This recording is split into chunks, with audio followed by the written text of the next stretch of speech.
Nakapagluto nga tayo ng kanin gamit lamang ang baon ng niyog mga idol.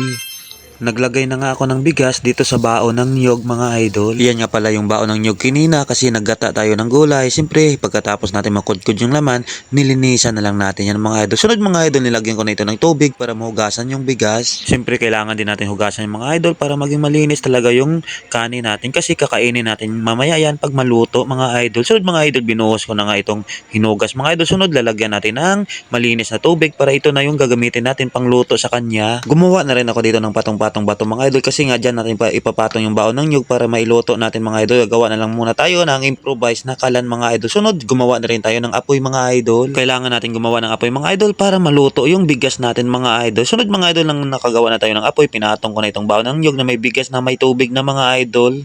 Sunod mga idol, nilagyan na natin ito ng takip. Bali yung takip natin gamit mga idol, yung ano din mga idol, yung bao din talaga ng nyug. Tapos hintayin lang natin mga idol na hanggang kumulo yan. Bali first time lang natin to ginawa mga idol. Try lang natin. Bali pumasok lang talaga sa isip ko kanina kung paano kaya kung walang kaldero pag sa bundok o sa ilog. Ito mga idol, i-try natin itong baon ng nyog para masubukan din natin at kung maging effective ito o maging legit talaga makaluto mga idol. Siyempre pwede na natin gamitin yan kahit walang kaldero habang nag-aantay din si Prince kasi nagtataka siguro bakit kaya nagluto ng kanin to sa baon ng nyog.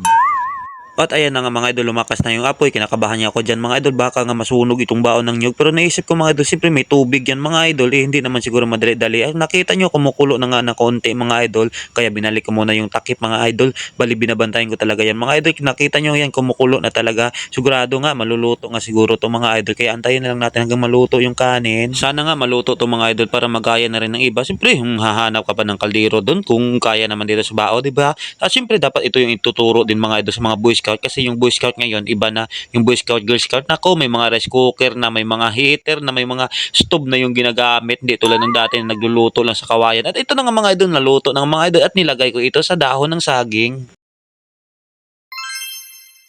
Ayan, kung nakita niyo mga idol, lutong-luto nga talaga yung kanin. Siyempre mga idol, imumukbang natin yan. Patunayan natin na lutong-luto talaga yung kanin mga idol. Siyempre sinabawan ko na yan. Siyempre yung sabaw natin na yan mga idol, kung nakita niyo kulay berde, laswa yan mga idol. Kasi mahilig tayo sa laswa. Ayan, yan na rin yung sabaw natin mga idol. At siyempre, yan na rin yung kakainin natin ngayong gabi mga idol. Kaya mga idol, ayan, napatunayan natin na pwede pala magluto ng kanin sa baon ng nyog. Kaya pwede nyo i-try in case of emergency na kung saan kayo maabutan ng gutom at may bigas kayo.